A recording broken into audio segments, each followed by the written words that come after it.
नमस्कार दर्शक बंधु सुभद्रा योजना तो आसी जाइए सुभद्रा योजनार फर्म आसीगला यही भिडटी खास करी ओडिशावासी माँ मानक कहीं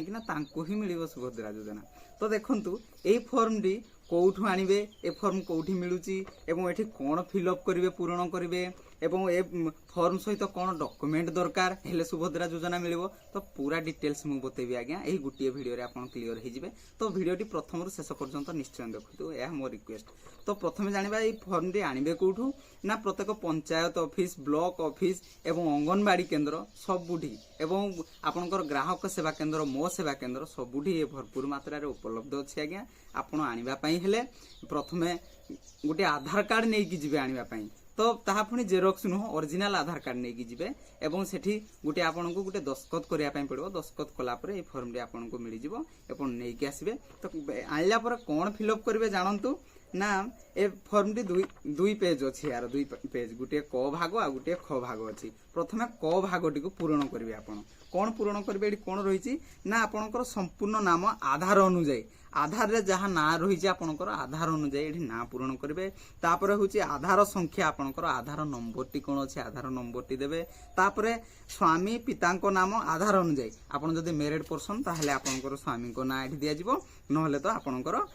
पिता को ना दिया जिवो एवं जन्म तारीख एठी भूल हे जिवो आज्ञा जन्म तारीख केमती पूर्ण करेंगे ना दिन दिन एठी दुईटा घर अच्छी डेट जो दिन आप जन्म होती तापरे मास एठी मास देबे तापरे एठी लास्ट रे वर्ष देबे जेमती आधार कार्ड रे थिबो आपनकर डिटेल्स सेही भली ही देबे आपनकर तापरे आपनकर वर्ग आपनकर आपन को अनुसूचित जाति साधारण जाति जो जहा एठी वर्ग आपनकर ठीक मारिबे तापरे आपनकर आधार संयुक्त मोबाइल नंबर टी देबे आधार सहित जो मोबाइल नंबर टी लिंक अछि आज्ञा से मोबाइल नंबर टी देबे तापरे एक विकल्प मोबाइल नंबर देबे आपनकर घर परिवार सदस्य आउ कहार गुटे मोबाइल नंबर टी देबे तापरे एठी आपनकर जिलार ना लिखिबे तापरे ग्रामांचल निमंते आपनकर गाँर ना लिखिबे आपनकर ग्राम पंचायत रो ना लिखिबे ब्लॉक रो ना लिखिबे एठी सहरांचल निमंते आपनकर वार्ड नंबर लिखिबे एठी आपनकर घर नंबर सब देबे आपनकर डिटेल्स को नगर रे रहउचंती जेमति आपन डिटेल्स भरी करंती सेही बढ़िया डिटेल्स फिलअप करिवे लास्ट रे आधार सक्षम संचय खाता थिबा बैंक रो ना एठी आपनकर भूल हे जाई पारे आज्ञा कोन ना एठी कहि जी बैंक रो ना कहि जी बैंक अकाउंट नंबर कहिने आज्ञा आपनकर जो अकाउंट टी कोउडी खुले जंती को बैंक रे अकाउंट टी खुले से बैंक रो ना एठी देबे तो तापर देखिबा ख विभाग देखिबा ख भाग होची घोषणानामा मु एत द्वारा घोषणा करूची जे पूर्व पृष्ठारे उल्लेखित तथ्य मोर ज्ञान अनुसार सत्य अटे मु ज्ञात जे एथिरु कोनोसी मिथ्या प्रमाणित हेले एही आवेदन को प्रत्याख्यान करा जाय पारे एवं आईनगत कठोर कार्यानुष्ठान ग्रहण करा जाय पारे दयाकरी प्रयोज्य स्थान रे ठीक मारंतु एठी ठीक माराय पड़िबो कोन ना मु ओडिशा बासिंदा अटे आपण ओडिशावासी अटंती ना नाही आपण तो निश्चय ओडिशावासी ही हिथिबे नहले आपनकु ए सुभद्रा योजना मिलिबोनी तो एडी ठीक मारिबे तापर कोन अछि ना 1 जुलाई 2024 सुधा मोर बयस 21 वर्ष किमा ताठारु अधिक एवं 60 वर्ष रु कम अटे एडी ठीक मारिबे आपनकु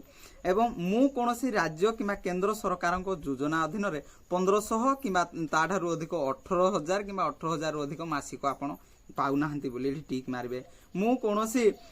तापर परिवार रो आम परिवार रो कोनोसी सदस्य वर्तमान रो किमा पूर्वतन सांसद बा एमपी एमएल केही नाहांती बास सेते टिक मारिबे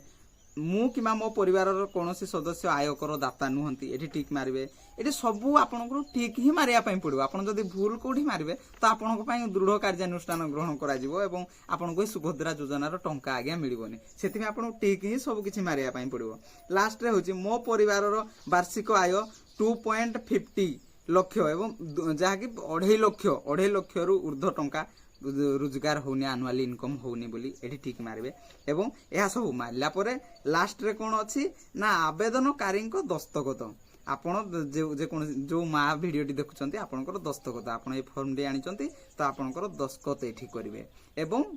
जेबे फॉर्म डी नै आपण पूर्ण करिके जेबे फॉर्म डी सबमिट करिया पई जिवे तो से दिनर तारीख एठी देबे कला परे एतिकी कला परे कोडी एठी नै कि देबे सबमिट करिवे ना मो सेवा केंद्र रे एहा सहित एक आधार कार्ड रो जेरोक्स बास खाली सेतिक दरकार आधार कार्ड जेरोक्स को नै ए फॉर्म डी फिल अप करी पूर्ण करी नै कि आपण ଯେକୌଣସି ମୋ ସେବା କେନ୍ଦ୍ରରେ ଏଟିକୁ ଆପଣ ସବମିଟ୍ କରିଦେବେ। ସବମିଟ୍ କଲା ପରେ ଆପଣଙ୍କର ହେଇଗଲା ସୁଭଦ୍ରା ଯୋଜନା। ତ ଆପଣଙ୍କୁ ମିଳିବ କେବେ ନା ପ୍ରଥମ କିସ୍ତି ମିଳିବ ଏଇ 17 ତାରିଖରେ, ଯାହାକି 5,000 ମିଳିବ। ତ ଆପଣ ଖୁସିରେ ଥିବେ ଏବଂ ଖୁସି ହୁଅନ୍ତୁ, ଆପଣଙ୍କୁ ସୁଭଦ୍ରା ଯୋଜନାର ଟଙ୍କା ମିଳିବ। ଭିଡ଼ିଓଟି ଶେଷ ପର୍ଯ୍ୟନ୍ତ ଦେଖିଥିବାରୁ ବହୁତ ବହୁତ ଧନ୍ୟବାଦ। ଏଇଭଳି ଇନଫର୍ମେସନ ପାଇବା ପାଇଁ ଏଟିକୁ ସବସ୍କ୍ରାଇବ କରନ୍ତୁ, ଭିଡ଼ିଓଟିକୁ ଲାଇକ୍ କରନ୍ତୁ, ଅନ୍ୟମାନଙ୍କ ପାଖରେ ପହଞ୍ଚିବା ପାଇଁ ସେୟାର କରନ୍ତୁ। ଜୟ ଜଗନ୍ନାଥ।